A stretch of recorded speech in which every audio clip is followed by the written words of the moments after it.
All right, everybody, welcome to the Sam Hunter Podcast. Today we have got Chase Turner. You can follow him on Instagram at cturner38. And again, that's cturner38. Um, let's start with the basics. What got you into hunting? So I've been around hunting my whole life, I guess. But whenever I was growing up, my dad was into it already. He's really hardcore deer hunter and all the time going places hunting and stuff like that. And then my grandpa, he was big into hunting also, but he was just kind of going with my dad just to be going with him. I mean, he shot a lot of deer and stuff like that. But that's kind of where I found my love for it, going to deer camp every weekend and stuff like that. I remember my dad picking me up from school and we'd strike out and go to deer camp for the weekend, and then I was always around it as a kid, and then just kinda fell more and more in love with it, started squirrel hunting a lot when I was a kid, and I just kinda always loved being in the woods and stuff like that, and then getting older, I know some people it kinda fades away, I guess it just got a little bit worse for me, I fell more and more in love with it, so Yeah, for sure. That's awesome. I mean, I had kind of a later start, but even the times that I've gone with like a group or been invited to like a hunting club and, we've camped out and that sort of thing, those have been really memorable. Even the hunts where I didn't really see a lot, just being with a camaraderie, like the group of guys hanging out, eating food. Oh, yeah. What'd you see? What'd you see? Because mostly I do solo hunting. So just thinking on the few times that I do that, those really are memorable. So I definitely get how as a kid being introduced to it in that way would be pretty awesome and kind of get you hooked for life there. Oh, yeah. Um, and we're gonna get into more, deer hunting, turkey hunting, shed hunting. But before we do, just right off the top, saw something really cool just posted the other day with you tagged in it. A really cool collaboration with Yahoola Creek Bottoms. So if you just want to tell us about that and what's going on with that. Yeah, it's a local call company out of Dahlonega, Georgia, right here next to me. And it's actually a funny story how I met the guys. One of the it's two brothers, and one of the brothers' son actually lives across the street from me. And I'd seen their logo around, but never really knew much about it or looked into it much. I knew that they made calls and were local and stuff like that. But I was actually in the driveway one day washing my truck, and the boy that lives across from me, his dad had pulled in to just come visit him for the day or whatever, and I noticed the license plate on front of his truck, and it had the logo and Bottomland and stuff. So when he got out, immediately I seen a turkey track in Bottomland. So I was like, "What's going on, man?" We got to talking, and I never knew it, but he was, I guess, part owner in it or whatever. So we immediately started talking about turkey hunting. And I told him that I'd always been like interested in making my own calls and stuff like that. And long story short, he actually ended up letting me borrow a mouth call press and kind of like show me the ropes to make some mouth calls. And I made a few. I just don't have time to sit down and make a ton of them or anything or get like super good at it or anything. But it was cool. And then that just kind of built a friendship from there. And then I met his brother David. He made some hats for me and some other stuff for some little brand things that I had, and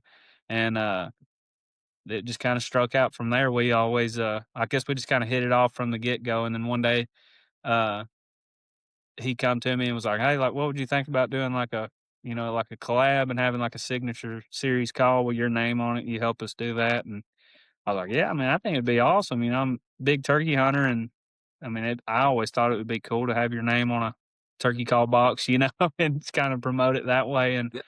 so it just kind of went from there, and we worked together on creating the cuts on each mouth call, and we run them all. And obviously, I think they sound great. Some people may not. I think they sound great. And I think they're going to be some sure enough turkey killers. But yeah, we did that, and then we come up with the graphic and the design to go on the box and everything. So it's super cool to like see the whole backstory of that, like how that works. Not every day you get to see how that lays Right. out and what all goes into it. So kind of did that, and then a few months down the road, it kind of started coming into play, and calls got to showing up, and we finally finalized it and everything like that. But yeah, we dropped it early this week, and then this weekend there's a show in South Georgia in Tifton that the Georgia Outdoor News is putting on, and they're gonna release there Friday and or no, tomorrow, I think. Tomorrow or Oh, Friday one, and so they'll sell them first down there, and then whatever's left over, they'll go to the website. Hopefully, there's none left over, but then we're gonna Right. do a rerun of them, obviously, if they do good, so Yeah, no, that's amazing. And so for everyone listening, check out Yahoola Creek Bottoms on Instagram as well. Are you going to be there this weekend or just kind of no, unfortunately not. We've been talking about this for a couple of months now because this was the weekend we wanted to drop them. Because this expo this weekend is, like, mainly for turkey hunting, getting ready for spring, getting everybody fired up right? and everything, and I, uh, I have a wedding to I video weddings and stuff on the side as a little side hustle, so I, Awesome. already had a wedding booked for this weekend, so they're gonna kinda take the ropes, but I'm actually getting a bunch of the call packages tomorrow before I go to work, and, I'm gonna kinda sign them and do, like, a little, I don't know, I'm thinking about doing, like, a couple little different notes, stuff like that, and then kinda sign a few of them and send them there so maybe I can be there that way, and then I think I don't know, I haven't made my mind up yet. I'm gonna do something to where I do something to a certain call, and then whoever ends up with that call may win something or something like that. Something Yeah, cool. that's awesome. That's really cool. I'll have to check those out. The mouth collars I'm trying to get better with. I'll be Yeah. honest with you. This has been my buddy right here. It's kind of it's Oh, the yeah, box hey. call. It's helped me get it done. But I Yeah, tried yeah, last year I finally tried practicing with some mouth calls. I forget what I even got. Just one single call and I was awful at first, man. I practiced and got to a certain point where I'm like, maybe, yeah, I took it yeah, out there and I don't know, I didn't have any luck with it. Um, I'm just not there yet. I tried it for a couple hours, nothing happened.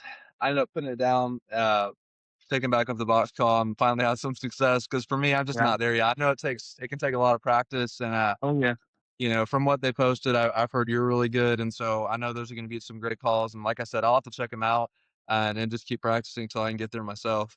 Right, yeah. I mean, they're hard, man. They really are. Yeah, I mean, not and I'm not the best at it. I don't really even describe myself as great at it or anything. I mean, I can talk a turkey into coming in sometimes, but they right. it's a hard thing to Yeah, learn. I mean, the only way I learned it is I keep yeah, one in my truck at all times, and if I'm sitting in traffic or just going down the road, I call at least usually once about February. I usually call at least once or twice a day going down the road or wherever it's at just to kind of keep fresh on it, and then that's how I right. learned. Yeah.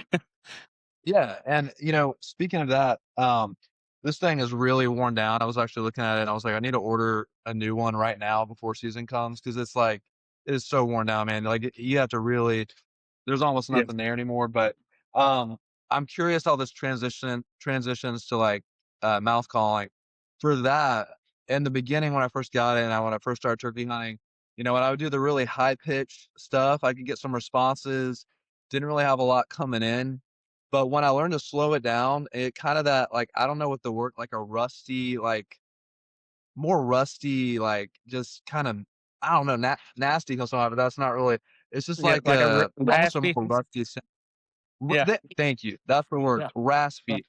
yeah, That raspy sound, and when I slow it down, that's when I started finding success and turkeys coming in, getting turkeys down. Before when I would do the really high pitch, they'd be sounding off, but they weren't coming in. But right. once I like slowed it down, did a lot more clucks on that thing, just little taps, and then like the slow raspy sound, it was like money from there. So I'm curious, do you find the same thing with the mouth callers? Is it a pretty similar deal? Like you got to get that raspy sound in there? Yeah, I mean, a little bit. I mean, I go back and forth. I do a lot of, like, a lot of people that hunt with me always ask, but, like, I don't know why. I do a lot of, softer stuff. I mean, I get aggressive sometimes on a call. It just all depends on the turkey, obviously, but, like, I feel like I've killed a lot more turkeys with the soft stuff. Like, I know a lot of people call them bubble clucks and whines and stuff like that, but I do a lot of a lot of high pitched stuff, but not as in like a yelp, more of like breaking a turkey over or under 60 yards, I guess. Once they get under that 100-yard mark, usually I get pretty soft on one unless he's just like sure enough turning it on and I know he's coming. But I do a lot of the, little whistles and whining and keys and stuff like that a lot on a mouth call. I've gotten pretty decent at that on a ghost cut. So That's Yeah. that's what call I use a lot more than anything. Okay. Do you do a lot of the, like, fly down, like, take your hat and do the whole, I try do to do some that fly down? Oh, I do sometimes, but, like, I don't know. I try to first thing in the morning, I mean, if they're not gobbling, usually I'll run a owl call, hoot, and try to get one to gobble, but if I try my best to let them wake up on their own and kinda do their own thing, and I've done fly downs before. I can't really say, say that I've had the best of luck with it. I mean, I don't know if I've ever even killed one using a fly down or not, but yeah. I try to stay pretty calm at daybreak. I feel like you can really mess a turkey up right off the limb by getting real excited. But then I've seen people blow their eardrums out when they're still on the limb, and I think it just kind of goes for, like I said earlier, the what the turkey's feeling that day, I guess. Right.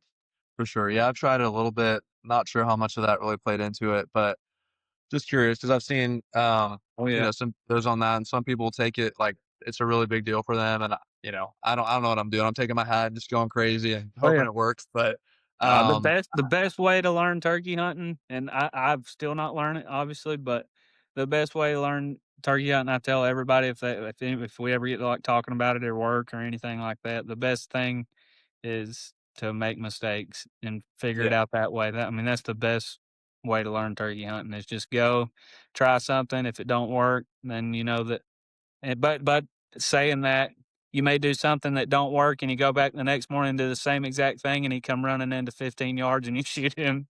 It's just turkey hunting, you know? I guess that's why right. I guess that's why I love it so much. You never know, but Oh yeah, for sure. I love it. I mean, I know a lot of people that they either deer hunt or duck hunt or something, but like they haven't turkey hunted before. yeah, And there's a few people I've tried to get into it. They still haven't gone, but I'm like, man, it's such a good time. And I try to yeah, explain it like it's like Marco Polo, but you're yeah, hunting with Marco yeah, Polo, and it's the most fun, man. Like I don't know what it is yeah, about it, um, but it's a good time. And man, I feel like it just gets to a point. I guess this can be with anything, like big deer especially too, but like where it becomes almost like a mind game. Like once I got to the point where I finally started pausing more, like if they're calling right back to me, then I'm silent. I'm oh trying to yeah, get in their head, like playing hard to get, yeah, and then that started drawing them out more. And then you kind of learn these little games and stuff. oh yeah, For you, do you do a lot of that too, like the waiting, the hard to get, yeah, or what's kind of your tactic there? yeah. Depending on terrain and stuff too, you know, I try obviously. I think woodsmanship kills way more turkeys than turkey calling does. I think turkey calling is like a very small part in it, but it it all goes on back to the certain turkey, you know? I mean, I've called turkeys in before that I feel like I could make any noise on a turkey call and they come running in, and then I've had some that you really gotta try for, but I agree with you on the whole, you know, I've had turkeys kinda hang up before and then you got go silent on them, and 30 minutes later they show up and Yeah, there they are, you know? But it all, yeah, there's so many ways you can trick them and do certain things, and like I said a second ago, you know, it may work one day and then the next day it not, but that's turkey hunting, I guess. yeah, for sure. It's amazing. I mean, and like you said, hanging up on you. That's what I had a lot of in the beginning, Yeah. and then I got to the point where I just stopped. And then I might wait a good it could be anywhere from, like, 5 to 15 to 30 minutes, not say a thing, and then just, like, a light little like, the little clucks, like, Oh, yeah. barely what I was doing before, and then sure enough, 5 minutes later, you might hear that little crunching of leaves, and you're like, Oh, "Okay, yeah. like, they're coming in Yep. quiet, but that's working." So it's Oh, really yeah. cool just to figure out, like, what works in certain situations, but, going back to what you said earlier, I know you said you, filmed some weddings. Since Mhm. you're, like, you obviously have skills with the camera then and filming. Do you also do, like, film any hunts or anything like that? Yeah, I do a little bit. I used to have a YouTube channel that I was pretty active with, and then it just got kinda put on the back burner with life and work and all of that, but I'm in the middle of, slowly getting it revamped back up. I think I'm gonna do a name change and stuff like that, but, it'll, it's gonna come out this spring. So, Awesome. yeah, Yeah. I haven't really announced anything on it yet or anything. I'm trying to get all my ducks in a row on it, but I'm slowly getting back into it. But yeah, that's the way I got started with a video camera was my dad bought me one when I was younger, and I was kind of filming anything and everything. And then once I got a little bit older and started hunting, always film buddies and myself hunting and stuff like that, and just kind of fell in love with it. And then eventually, few years later, once I was a little bit older, bought some, nicer equipment and really buckled down and went with it. And then we started growing on a YouTube channel pretty good. And then, like I said, it just kind of got into a little swag there where not really lost interest, but just kind of got put on the back burner, I guess, to life, like I said, and then kind of went from there. But this, if I get this next one rolling like I'm wanting to, I'm not gonna give up on it. I'm gonna try to push it to the end, whether it and I'm not and I don't want to be some big celebrity YouTube hunter. I just enjoy filming my hunts and showing people how I like to do it and how we have fun doing it, and hopefully it'll get somebody else in the woods doing it the same way we do. Yeah, for sure. That's awesome. When it comes to like filming hunts, I've done a little bit and it's been a learning process because everything from like my phone a lot of the times to little, not GoPro, some off brands. I've never had like the best camera I've used for that part of it. Just Yeah, kind of having fun, like you said, documenting the hunt, something I can watch back and kind of relive it. But I do want to take it kind of to another level on that. And I know a lot of people do. Like a lot of people are starting to film their hunts. Having uh experience with cameras, because I've even taken my wife's camera out. Speaking of weddings, she does all kinds of photography, but she does weddings as well. yeah. I've taken her Canon out there, um, and put on video mode, and I mean, I don't know, I know it's not really like it's more of a photography camera that she has, obviously, so, like, Yeah. what do you suggest for people? Like, what's a really good camera to just get out there and, like, no matter what, whether you're kinda beginning, been doing it for a while, something that right away is just gonna get that, like, top quality, like, for actual video. I mean, there's so many options, and the camera that I have isn't the best. It's a Canon R6, and me personally, I feel like it's pretty easy to use, and you can interchange lenses and stuff like that, and it does pictures and video. But like from most people that are like getting into it, I get asked time to time, like what's a good camera if I'm getting into it, and most people are wanting to do just videos and take pictures with their iPhone or something like that, and I always recommend a Sony AX53.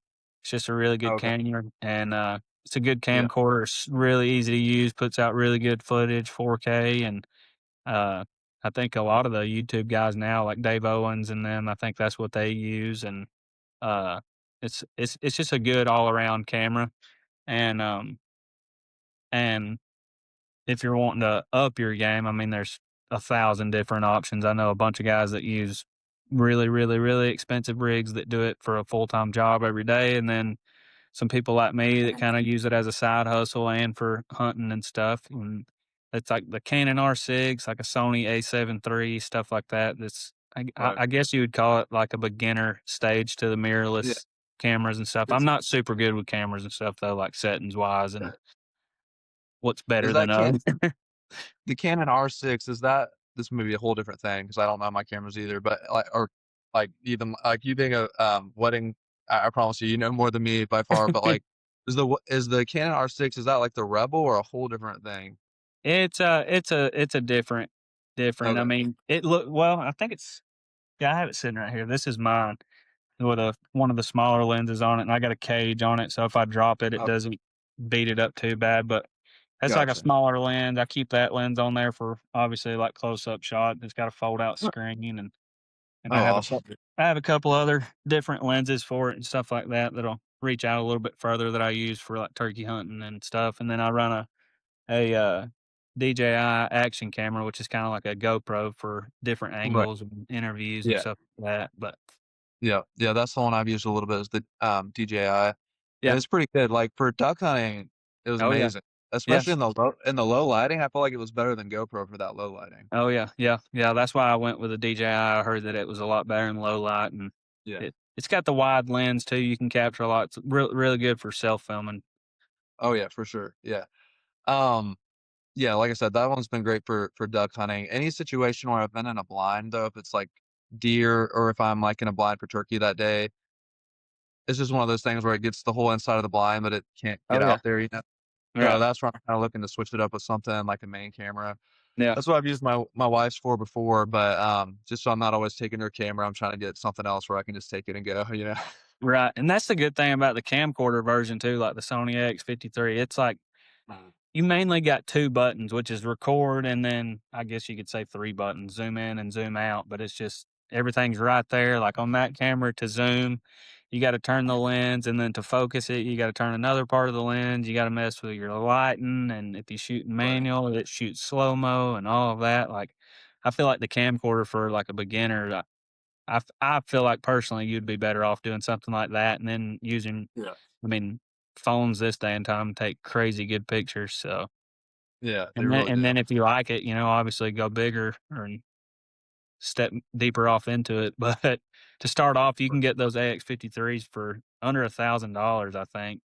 The last time I looked at them, I mean, you can find them on, like, eBay for 7, $800, I think. Oh, that's awesome. Okay, I'll have to look into that one for sure. And for anyone listening, because I know there's been a lot of people starting out just filming their house, even if it's like you said, to document or they're really trying to build it. But it's always that question of what camera do I choose? But Yeah. kind of moving into, being another Georgia hunter. Um, And I know you've hunted in some other states as well. So, like, growing up in Georgia hunting, like, what do you think makes a Georgia hunter different? And I've heard a lot about this. Most of the hunting I've done has been in Georgia. I've been with buddies out to Tennessee or uh, with buddies in Florida. We turkey hunted with them on their land in Florida. But for the most part, almost everything's been in Georgia for me. But when it comes to pressured deer and tough turkeys, what's the difference you see between Georgia and maybe somewhere like up north or out west or just different places you've been?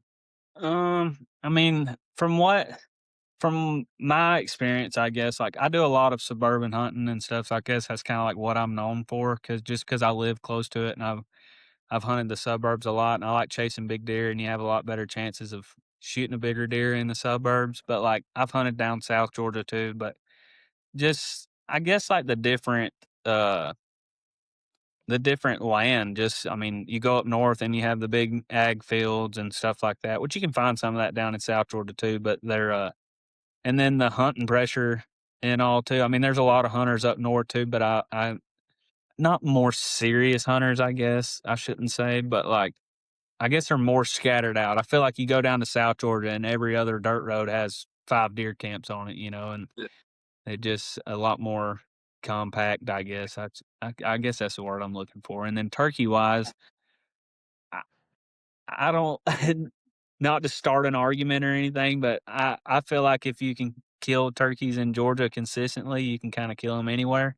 Georgia, Alabama, that those southern states right there, and you hear a lot of people say that, and why they're so hard, I don't know, but I don't know. I've fought a lot harder with eastern gobblers in the mountains than I have with any other turkey around, whether that's because I live here or not, but they Right. are a very hard-headed turkey, which Yeah. I feel like they use a lot of the land to their, advantage, I Right. guess. So Yeah. Yeah, no, and you're definitely not the first person I've heard to say that when it comes to right. turkeys especially, that, like, this whole Southeast quadrant right here, Georgia, Tennessee, Florida, Alabama, like, it's tough, and I've seen a lot of arguments in forums with, like, people out west or up north with that, but, like, the only thing I've experienced turkey hunting wise has been here in the South. I've hunted in, Tennessee, Georgia, and Florida, and so, I'd love to go out west or up north. Hopefully, that's next on the list, like with turkeys, to experience that. Because hopefully it only gets easier from here, but, not to Oh, yeah. step on any toes, but I mean, it's just like yeah, it was definitely a tough learning curve, but like I said, some of those little things we talked about, like slowing it down, changing up the tone, getting more raspy, playing hard to get, all those little things that made it we're like, "Okay, this is getting more doable now, Oh, yeah. slowly killing more turkeys." So, hopefully Yeah. taking that. Yeah, And just hunting more, I mean, the more you're out there with them, the more you're gonna learn, obviously, that's like with anything, but, I mean, I've hunted Florida, and I've hunted out west, and obviously here and up north and stuff, and I don't know, me personally, I've killed them out west in Florida and up north and here, so it's kinda like, I guess I got a little bit to vouch for, I mean, not as much yeah, as some people, but me my personal opinion, I think here is the hardest, and that's yeah, Georgia, Alabama, around that southern region right there. They're tough turkeys to kill and persuade to coming in. A for lot of sure. woodmanship and patience goes into it. Oh, yeah, for sure, and, As far as, like, the states you've hunted, and I don't wanna say the easiest, maybe, like, what's outside of Georgia, what's been the most enjoyable, like, fun turkey and deer hunting that you've had? Like, which state has kinda surprised you? Like, "Oh, this is pretty awesome out here." Um, a few years ago, I got invited to go to Florida to try to kill an Osceola down there with a buddy of mine, Rhett, and I went down there and we only went for like 3 days, and we got lucky on a farm that a guy was letting us hunt down there and stuff. And I always said, like, if I ever get a chance at going to hunt an Osceola, the year that I get the chance to go do that, I'm gonna try my best to single season slam.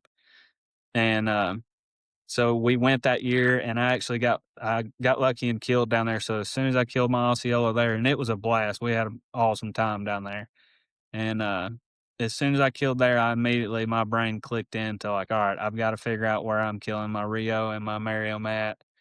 I Right, knew I could kill one at home eventually. So that same year I went to planning, and we went to Kansas and killed my Rio there, and then drove back to Colorado and killed my Merriam there. And in like a week time we just lit out and done a bunch of e-scouting on the phone, and we actually flew into Denver because it was so cheap to catch a flight from Atlanta to Denver. We flew into Denver, got a rental car, and drove up to western Kansas to a piece of public up there, found some turkeys. I got super lucky and found a big wad of turkeys there, and I killed the very first morning with like the first 10 minutes of daylight.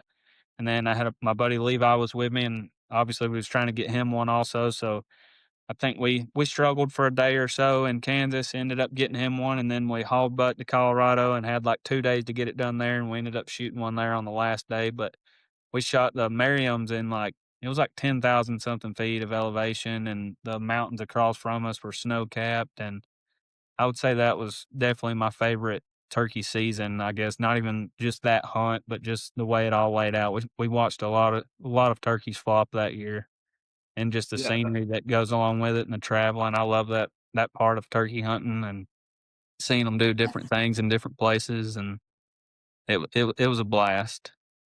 Yeah, But the that's amazing. minute Going into that, because I know what a lot of people look for when they're looking at maps, like you said, and looking for terrain on, like, big bucks, but for turkeys, what do you look for? Because for me, primarily, like, for deer hunting, I've done a little bit of the, like, suburban, big woods, everything in between, kinda yeah. know what you look for. For turkey hunting, kinda learned that just at our family farm from deer hunting, over the years, because 'cause we'd be, like, in this stand and notice, "We never see turkeys over here, but we're over in this stand on the other side of the property, and they cross through all the time." So eventually, like, over years, we just learned there's like a hot spot for turkeys right here. Yeah.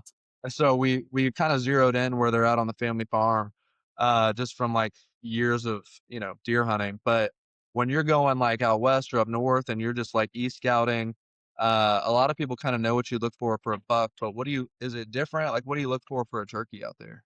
I usually just look at terrain. I like hunting in the mountains, and obviously not everywhere has the mountains, but like out there, that's what I look for. And then the place in Kansas that we hunted, there was hardly any trees. So like any block of trees I found, any water that was close to trees I found, I would mark it. And then obviously, I mean, when I plan a trip like that, I'll go on a 2 or 3 night bender to where I stay glued to my phone and researching everything, whether it's YouTube videos, Googling the WMA or the National Forest, whatever it is that we're going to hunt. And I'll wear it out and see if other people have killed turkeys there. Look at the turkey, the harvest reports on that piece of public and stuff like that, and kind of hone it in that way. And then, obviously, when you get there, it's just keeping the tires hot on the truck and the windows rolled down looking for them in fields. Like, I think the day that we got in Kansas, we spent the whole first day just riding around looking in fields, and we'd see a turkey, Right. we'd mark it on the map and go to the next spot, mark it on the map. We did that for a whole day straight, and it paid off for us. But like out there, we didn't really find that many turkeys, but we just hung with the ones that we found and lucked out. And then the place in Colorado, we went to one other place and had a little bit of luck there, but then we had another buddy that had some past success there, and he dropped us a pin. We went up there and checked it out, and we ended up killing there. The turkeys that he thought were there were not there, but we we ended up killing super close to where he dropped us a pin at, so we had a little bit of inside info there, but Yeah, that's what I look for is just a bunch of online info and then hope that right. it's not a lie. When you get Yeah, there, just keep the roads hot and ride right. around. Yeah, that sounds like a good way to go. And I know you just did a Illinois, shed hunting trip. I wanna hear a little bit about that. How did it go? You know, when you were on that trip, was there anything you saw that kinda, like, connected a dot to Georgia when you're shed hunting here, or is it just, like, a whole different ball game, or pretty similar places you're finding them, or just kind of a different game out there? Yeah, I think it's just like a whole different ball game. Not a whole different, but a lot. You just got a lot more deer out there. And then my dad bought a farm up there this year, and that's what we was shed hunting on. And we found a ton, but a lot of older ones. I mean, we was a little bit early, but we wanted to go up there and get a few of the early droppers, which we did. I think we found 19 sheds in one day, and a lot of those were from years past, but I mean, they was just as fun to pick up as the new ones. And then not to mention like going this time of year, all the leaves are off the tree, everything's bare, wide open, season's out, so you're not really mad when you bust deer out of certain places. It was our first year on this farm, so we got to go in and really. I kept saying we were kicking the door in on some of the bedding areas and going places that you usually wouldn't go in during season, obviously, but and then compared to here, I don't really shed hunt a whole lot here unless I got like a deer that I'm really excited about for the next season, and I'll kinda Mhm. watch a camera close, and if he goes to drop, I'll go look for him, but like I said earlier, I do a lot of suburban hunting, so I gotta get super lucky to find sheds in the suburban areas, whether unless it's, like, close to a park that I can go walk or something like that, but usually I'm dealing with an acre to 3 or 4 acre lots, so to find the one deer you're looking for sheds on that 3 or 4 acre lot, you gotta get pretty lucky, which, I mean, it's happened, but Yeah. it's a lot different up there when you can just cut out walking and walk. I think that one day I put in, like, 12 miles or something like that, and here it's pretty hard to do that. Yeah, for sure. Like when you're shed hunting, whether I guess this could go both ways, whether you're up there or here in Georgia on like a smaller property. A lot of the properties I hunt, the most for deer are kind of a like I said, a hybrid in between suburban and big woods. So I do have some bigger properties where I can kind of go out and look for a while. The sad part is I'm not so great at shed hunting. Like, when I actually go out for a day, I'm gonna take this day, I'm gonna go shed hunt hard. I Yeah, just did it, like, a week or 2 ago. It does not go well, man, like and the crazy thing is on these same properties too, not just different properties, the same ones, during deer season or when I'm checking a trail camera, I'll just walk up on some, like, nice sheds, and I get so pumped up, but yeah. it just drives me crazy when I'm actually shed hunting and I take a Oh, day to yeah. just I'm just gonna do that. Yeah, I don't find anything, man. Like, I don't think and this is sad, but I've only shed hunted really the past 3 years as far as, like, shed hunting, but I haven't found a single shed, which sounds so bad, shed hunting. I've got a pile out on the back porch right now that I found yeah, just, like, during deer season, checking trail cameras, putting out feed. Um, I think one time, like, when I'd hunted and actually got a deer, dragging the deer out, found sheds, so I'm dragging them right by. Like, I never find that actually shed hunting. So when you're actually dedicating that time to go shed hunting specifically, what are you looking for? I'll say up front, like I have tried like fence rows, creek crossings. I just haven't found them. So I mean, what all are you keying in on when you go shed hunting? up there, and if it makes you feel any better, like, I'm the same way here, like, I've found a few actually shed hunting here, but, like, very minimal, like, most of mine, I found them and they're a year old, I found them walking to a stand one day or something like that in Georgia. And why that is, I don't know. I don't know if it's just the buck population that we have here compared to up there, but like Right. I've never found that many sheds until last year. We was looking at another farm that before we got this one, and we found, I don't know, I think it was like close to 10 that day.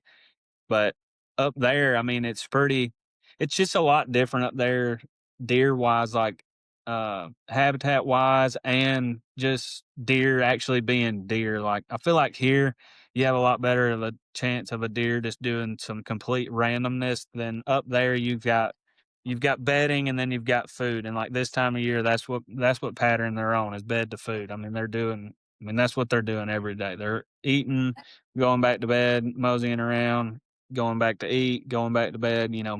So I try to get in the middle of that, and then last weekend, I kicked the front door in on a few bedding areas that we would never step foot into and found a couple in there. Then I found, like, I know a lot of people say I think it's a south facing ridge. I don't really get that deep into it. I know a lot of people prefer a south facing ridge. I think it is. It may be north facing. I'm pretty sure it's south, but we have a south facing ridge on our farm, and that's where I found probably, I would say, 10 last Saturday. Oh, And wow, okay. it was just kinda set up for it too. There's a big bean field down at the bottom, and then it comes up a big ridge, and then it flattens out on a little bench there, and then it goes up to another field, and they were just bedding right off the backside of that field where they can look off that ridge, and they're kinda Yeah. blocked behind them, but can see a lot out in front of them. And I guess a lot of deer had bedded right there and dropped their horns years past, and this year we found one deer from this year's sheds right there, but I Wow. feel like I found most of them in a bedding area type place, there food. But we Right. searched a lot of Yeah, finch and I rows up there too. Oh, really? Yep, we never found any on finch rows up there, whether which we Huh. were, like I said, we were a little bit early too, but Yeah. Yeah, and you're right, it's the south, south facing. Because I remember that's one of the things I looked up. Because 'cause I'm like, "This year, man, I'm gonna look up some stuff.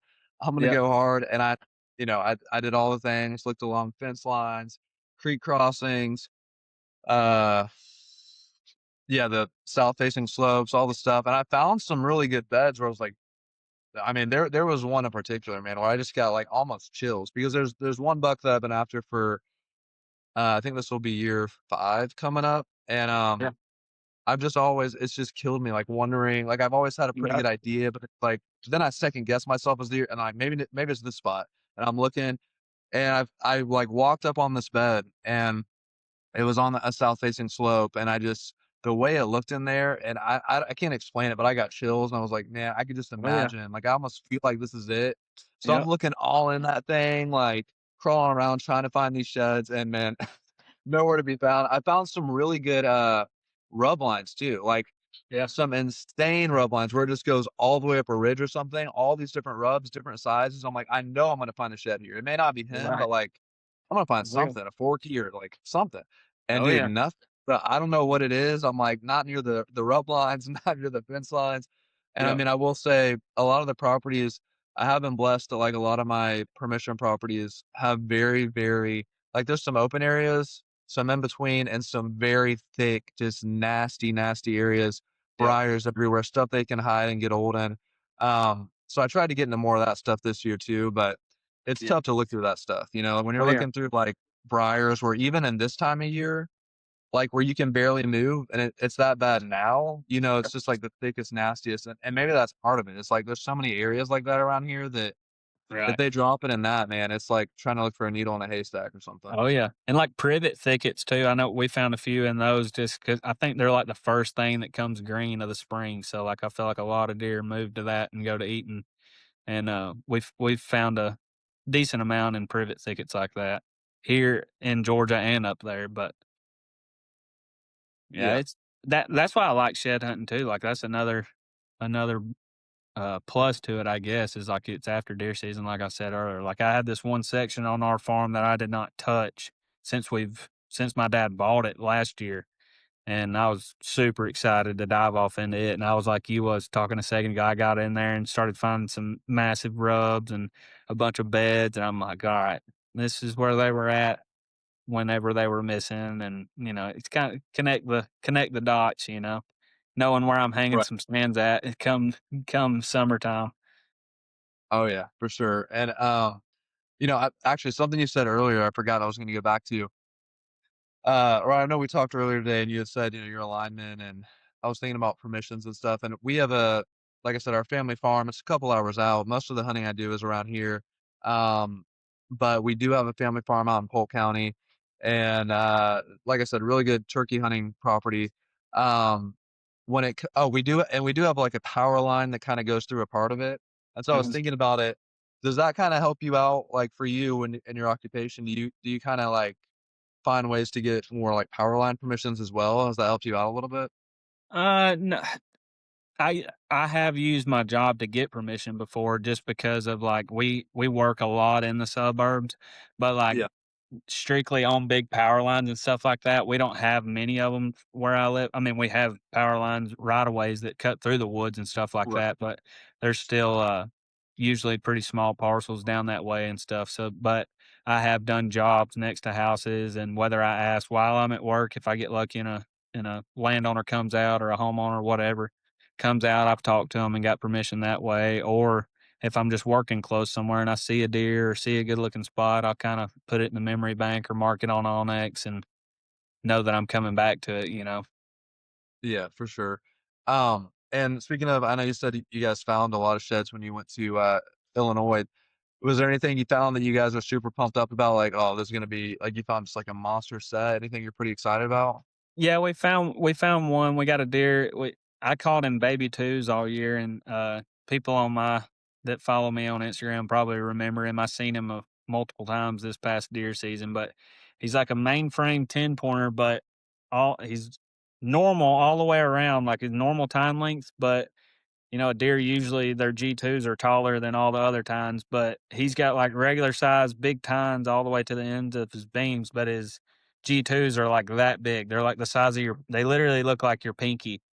And it's Oh super wow. weird. On one side, he's got his G2 and his G3 is like that. And then he's got like Yeah. a 8 or 9 inch G4 and regular Wow. size brow tines and beams and everything, but he's just weak Yeah. on his G2s. So my dad actually found his right side, Oh, it was that's the sweet. very first shed he found all weekend between Right. both of us, so we're really excited about him to kinda see. I'm hoping he grows if he grows out of it, he's gonna be a really big deer, which I mean, he was a big deer this year, he was just had those little baby G2s, so we're gonna see if he gets rid of that next year or what, and then we found one other deer that I had a little bit of history with. I passed on him in, around Thanksgiving, and, I found one side of him the Saturday evening, and, no matching sets though, so I don't know, I'm trying to get back up there as soon as I can. Like I said earlier, we were early on finding them, so I'm hoping when we go back, we're gonna have just a good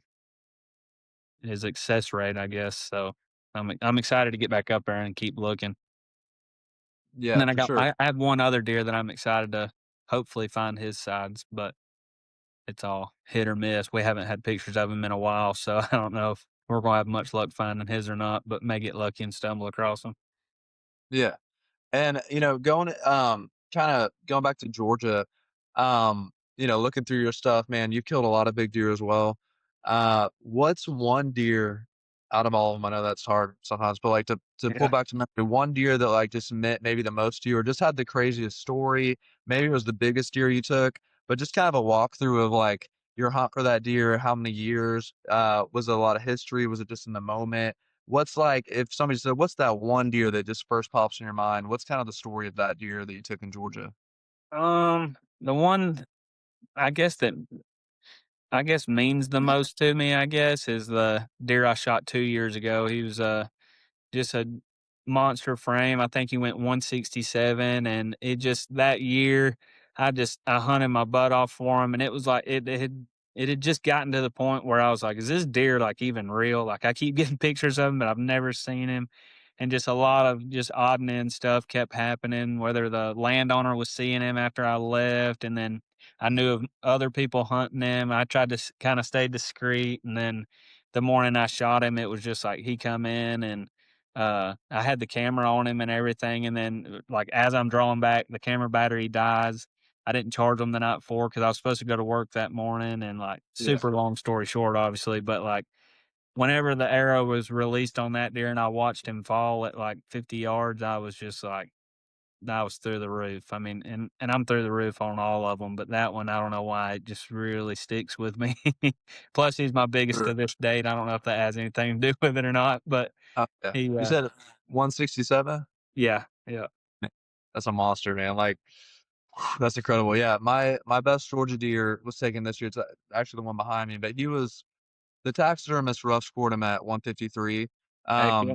but I talked to I was actually on the phone today earlier with, a couple different official scores. We're trying to work it out where one of them can come out here to the cabin and actually score them live on the podcast because 'cause we've had a lot of people just asking questions about deer scoring in general, and, like, I've done a couple just, like, regular 8 pointers that are a little easier to score.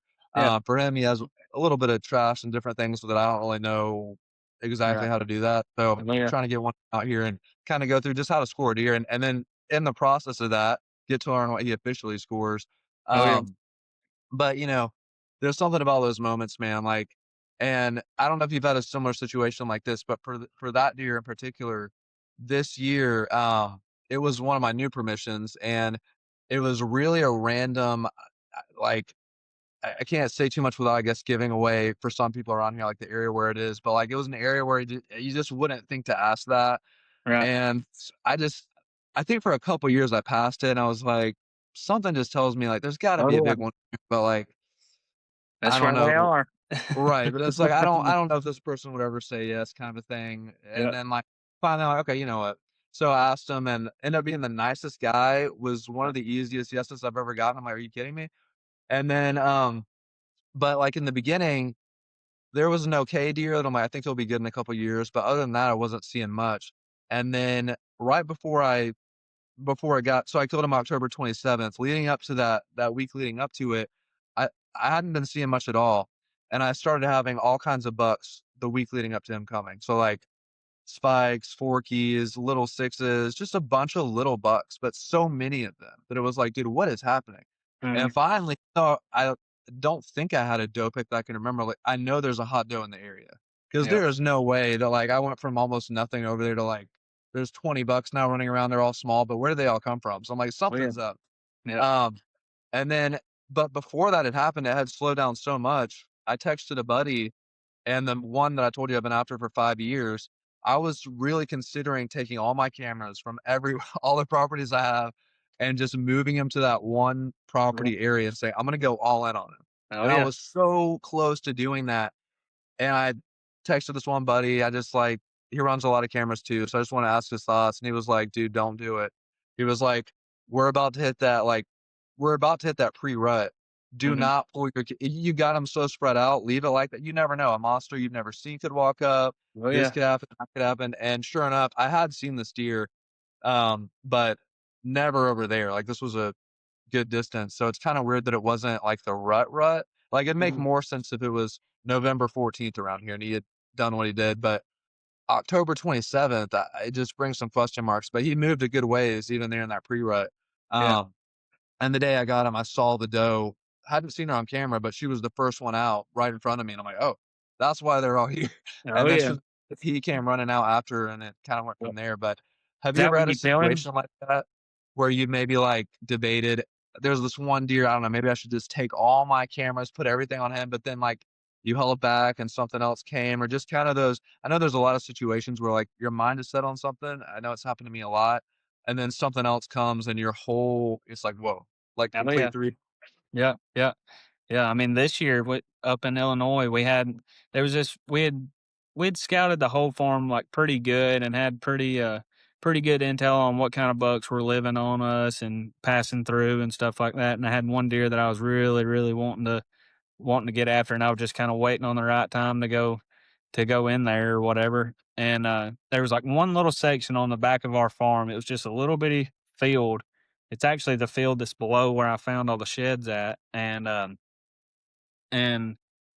we just kinda put it on the back burner, never really put much thought into it. We was just kinda like, "Alright," it's kinda to me, it looked kinda like a dead end spot, like, there's no reason for a deer to go out there, but, I mean, obviously, there's food, but there's food on 360 degrees up there, so why would they pick that field? And, one evening, my dad actually killed a deer that morning, so he was tagged out. Well, then that evening, I went hunted somewhere else, and my dad was like, "I'm just gonna go over there and watch that field and just see."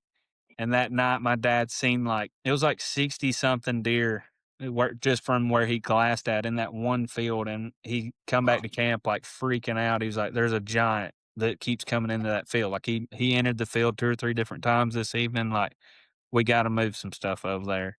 And so I pulled everything from that other deer that I was after because I could just tell.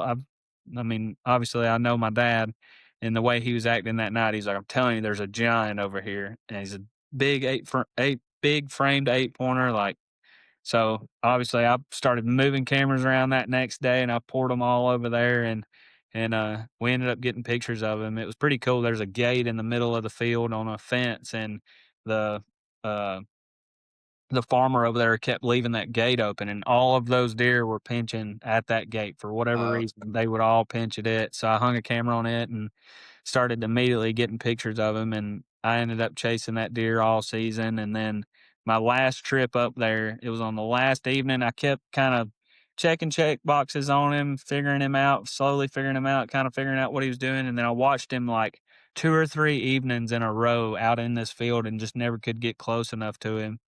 And then the last evening I was having to leave the next morning, I kind of pushed in a little bit further and, watched him in the field all evening long. He come out bumping some does around, and then right before dark, he started heading towards me, and, it was super cold. The wind was blowing, and, the closest he got was 60 yards, and he had one turn to make. If he kept coming straight, he was gonna come to, like, 25 yards. If he turned, he was gonna stay about that 60 range, and he turned, of course, but I was like, "I've gotta try it. I'm going home tomorrow. I've hunted my butt off, like, I've done all this work, so I'm trying it." So I drew back and shot at him, and I missed him, but it was kinda like as soon as my arrows landed in the dirt, I was kinda like, I think that was, like, meant to be, like, I didn't really not deserve it, I guess. I'd hunted my butt off and put a lot of work into it, but it was just kinda like I think it was more like, you need to hold out, you kinda rush that, It was just kind of a lesson, I guess, if that makes yeah. any sense. I don't know. That's the way I took it as soon as I released the arrow. Yeah, well, I mean, I'm impressed by that, to be honest, because that's an amazing mentality to take, and I struggle with that. Yeah, And I do think a lot of people that have a lot of success, they do have that mentality. And it's like I get so in my head if something goes wrong, I take it pretty hard. right. And I had to work over years to like I've gotten a little better at like bouncing back, like it's okay. Like there's the next time, Yeah, there's the next time. But man, it's one of those things where those kind of situations I take it hard. So for yeah. you to release the arrow and in that moment almost to just kind of like take it as that lesson, Oh, yeah. that's shows some, Yeah. I not like just used to, I would dedication, get, like, like so mad, but, like, I don't know, I got to a point this year hunting up there 'cause I've hunted Illinois, like, a few years now, whether it's public. This is our 1st year on a private farm. Well, last year was, and then this year on our own farm, but I've bought a tag in Illinois, like, 5 times now, and I've yet to shoot a single deer there. So, like, all year, I got it in my head, like, "I've gotta get this monkey off my back. I've got to kill. I've got to kill. I've got to kill," and, like, no, you don't. Like, you're still hunting, like, you know what I mean? And I just got in this stage of, like, almost take whatever you can get, and, like, the deer was big, don't get me wrong, but I've shot bigger deer, and, like, if it wouldn't have been our 1st year on that farm and I had already killed a deer in Illinois, I probably never even woulda hunted the deer. And the whole time I was hunting him, I had that in the back of my head, like, "You really don't wanna shoot this deer." Like, don't get me wrong, he's a great deer. I would've been happy with him if I woulda killed him, but there was just this side of me that, like, knew that I was not supposed to kill that deer this year, and, like, that's what I meant by that. As soon as I pulled the trigger and it hit the dirt 2 yeah, years ago, I would've been, like, super frustrated, cussing, mad, but that time I just kinda hung the bow up and I was like, "Alright, that was not supposed to happen." Like that, like, so I was just kinda settled with it, I guess, and he's still right. living. Yeah, yeah, for sure, and the Georgia, 167 you brought up, I know you said that's your best deer. Is that your best deer, like, just in Georgia or just in general, like, any state? And, yeah, yeah. Yeah, because that's an amazing amazing deer. So, that brings me to a good point is, like, I know a lot of people I talk to, have also primarily, like, kinda Georgia, and they wanna go wherever, Texas, Kansas, Mhm, Iowa, you name it. But, like, what's sort of your advice for people on that train? Because I wanna do all those things too, but I'm never in the mindset that, like, "Oh, I have to go there to get a really good deer," because uh-huh. already from what this year has shown me and other deer that I have on camera, I'm like, "Man, we may be in Georgia, but, like, there's some big bucks here." So, like, Oh, yeah. what's your advice to people that think, I'm in Alabama, I have to go to, uh, Iowa or Kansas or I'm just never gonna kill a big one, and, like, what's possible if they really dig in, like, where they're at? Man, it's really I mean, they're everywhere. It's just a matter of, like, if you wanna go put the time and I mean, you put time and effort into anywhere, you're gonna make it happen, obviously, Like, I mean, people, they talk bad about Georgia and Alabama not having big deer. I mean, everywhere's got big deer. You just have to put in the work to find them. Up there, I feel like the work is a little bit easier to find them. I mean, and obviously, if you got a big enough wallet, you can go buy land or lease land and find deer that way. Or if you're knocking on doors, getting permission, it's just me personally. I mean, I think it's all about the effort you put in. My dad always says effort equals results, and it's kind of always stuck with me. But I mean, it's true. I mean, Yeah. if you don't put in much work, you're probably not going to have the best result. But if you put in everything you got into finding a big deer, you're probably going to find a big deer somewhere. That's the way I look at it, at least. And I Oh and yeah. I put that towards everywhere. I mean, if I was to go to Panama City Beach tomorrow looking for a big deer, I'm gonna to try my hardest to find a big deer. I mean, Right. you know what I Yeah, mean? If I that makes agree with any that. sense. Yeah, for sure. Like when it comes to what you said, like the more effort you put in, it's the It's all past about the couple. mindset Yeah, with all of hunting to me. I mean, that's I've true. went places and I've had the biggest expectations of like, all right, this is gonna be sweet. There's gonna be turkeys all on this, and you couldn't buy a gobble or a big deer or whatever, and then I've went to places where it doesn't take that much work, but you were still there to find it. Right. For sure. Yeah, I think like early on in hunting, in the summer, I wouldn't really do anything. Like I remember in the beginning years, I would just bass fish, enjoy my summer, go on vacation, Yeah, at the beach again, doing this, doing that. And then deer season will come and it's like, okay, let's get ready. But the yeah. past couple summers, man, it's been like pushing myself to the point of exhaustion during the summer, and we'll still go on trips and do fun stuff, and I'll still fish, but, like, there's dedicated time every week where I'm out, either asking permissions or if I already got those permissions, I'm, like, taking out feed to get inventory, see what's in the area, putting up cameras, taking the machete and hand cutting trails, Oh, yeah. and, man, we know, like, in this Georgia heat, man, when it's Oh, yeah. 98 degrees and in our Georgia humidity, which is a whole beast of its own. And you're macheting trails on like the briars and stuff we have, dude, it is intense. Like Oh, there yeah. have been so many times where I'm like, I can feel the chills, like I'm about to pass out. Yeah. And like I keep going, or like I'll take a little break, but it's like, dude, this can't be good. Like I'm Yeah. freezing and it's 99 degrees out. Something bad's probably about to happen right now. Yeah, yeah. Yeah. But it's all worth it to me. I mean, the more like I said a second ago, the more work you put in, the bigger result usually. I just always kinda try to keep that positive mindset about it, and usually it'll pay off.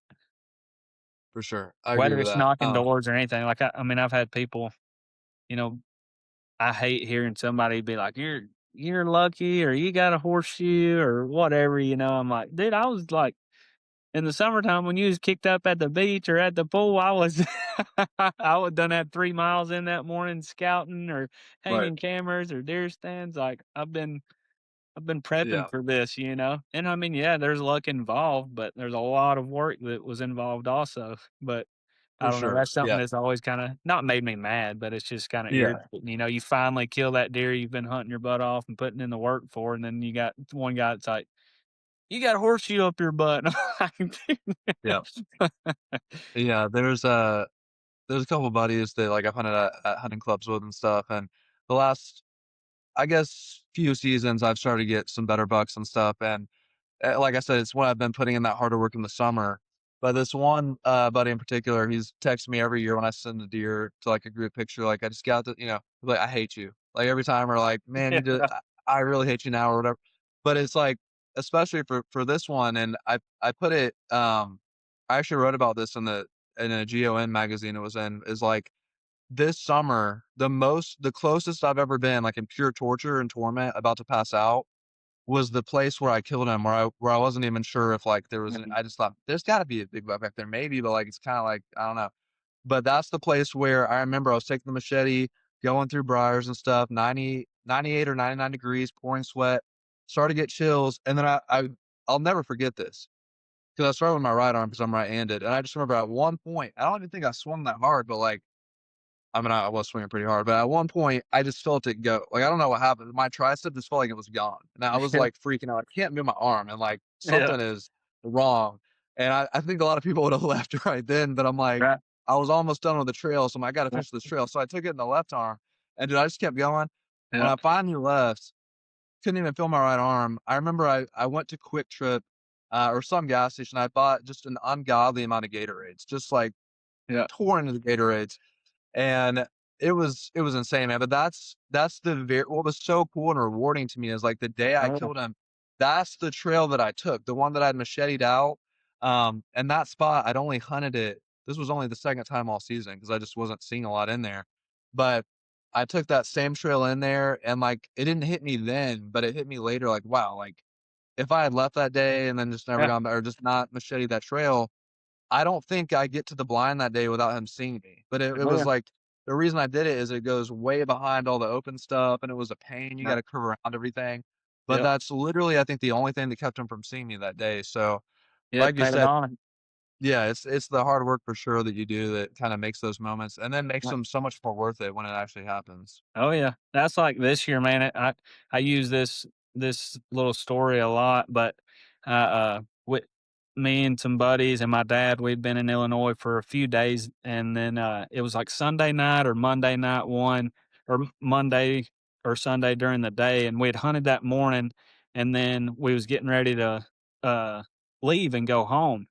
Well, my dad was staying. It was actually that same day my dad had shot that deer or whatever, and he had took it to the processor that day, and, well, when he left to go to the processor and everything, me and buddies, we were gonna strike out and head home. Well, my buddies, they had already left, I drove separate, and, been hunting for a few days already, and we I was actually headed home, and I got like 2 hours away from our deer camp up there or whatever, back towards the house, and I had a trail camera go off of a deer going into a big bedding area that's kinda like an island, so I knew Yeah, that, and he was following a doe, and it was midday, I think it was like 1 o'clock or something like that, and I had the picture of him going into it, so I was like, "If I turn around, like, he's probably gonna come back out into that field this evening following her, like, I feel like I have a good chance about it, like, and my wife and kids, they already knew I was coming home, but I was like, something just kept telling me, like, "You've got to turn around and go back up there." So I pulled over on the side of the road and I called my wife. I'm like, "You're gonna think I'm crazy, but, like, I think I'm going back. I think I got a shot at this deer or whatever." She's like, "Do whatever you want, like, do it." So I turned around and I struck back, went back. Long story short, didn't end up killing the deer, but like I had multiple people that's just like, dude, you are crazy. Like, why would you were 2 hours closer to the house. You turned around, went back, hunted that evening, didn't kill him, and then you drove all the way home through the night. I'm like, yeah. But everybody's like, you're stupid or you're crazy. Like, why would you do that? And I'm like, I don't know. It always just clicks with me because I'm like, all right, people say that because it didn't happen, but if right, I woulda went but if back you and killed did, him that night, everybody would been like, "Dude, that's the crazy, horseshoe. like, it worked." Yeah, yeah, Right, yeah, yeah, just exactly, always go back, man, I think it's funny, like, yeah, I put in the work, yeah, it didn't happen, and yeah, that, I guess, sucks, but if it woulda right. happened, it would've been Oh, yeah. really For sure, crazy. yeah, if you went back and it all worked out, you'd get all the horseshoe comments all over again, so Right, it's yeah, just that's how it yeah, works, but, right, um, man, super excited, like I said, thank you so much for being on the show, looking really forward to seeing the call series coming out, that you were involved in, that is a super cool thing, and just wanna close with, what's your dream hunt? Because for you, you've done a lot of hunts, like, around the country, um, for me, my dream hunt has always been ever since I got into this for some reason, just out of nowhere, I just, like, really wanna be in Alaska hunting a moose, like, that's always been yeah. the epitome for me, and so that's still it for me, but, like, for you, having traveled a lot of the country, what's currently your dream hunt? Uh, what's kinda your do you think it's gonna be, like, happening pretty soon? Maybe you got, like, a line, like, okay, it's 5 years, 10 years in the distance, but what's that hunt for you? Yeah, I guess my dream hunt, I love chasing whitetails, I'm a huge turkey hunter, but, like, my drive is big white-tailed deer, and I've always wanted to go to Iowa. I've yet to start putting in for points yet, but I plan on doing that once I wanna be, like, super comfortable in my life and stuff when I go to do that, so where I can go out there and not have any worries, and I'd like to go out there and stay for a while to really put in the time and effort to find a really big deer and something that I really wanna kill because you just don't get to do it that much, but I think my dream hunt's definitely going to Iowa where the real big deer roam, like everybody says. But I would love to go out there, and then if not that, I want to go on like a legit elk hunt with my dad. I'd love to go do that and shoot an elk with my bow with my dad by my side. But yeah, Yeah, that'd be incredible, man. And look forward to seeing it when you do. I know Iowa, that's definitely a place I want to go as well. It's looks incredible and just such big farmland out there, and just man, it looks the genetics are insane, and there's so much you can get into out there, and yeah. obviously elk as well. That's incredible. But thank you again so much for being on the show. We look forward to seeing the call when it comes out, and hope you have a great turkey season coming up. I know we're about to hit the ground running here just really soon, so have a great season, and thanks again for being on the show, man. Yes, sir. Thanks for having me.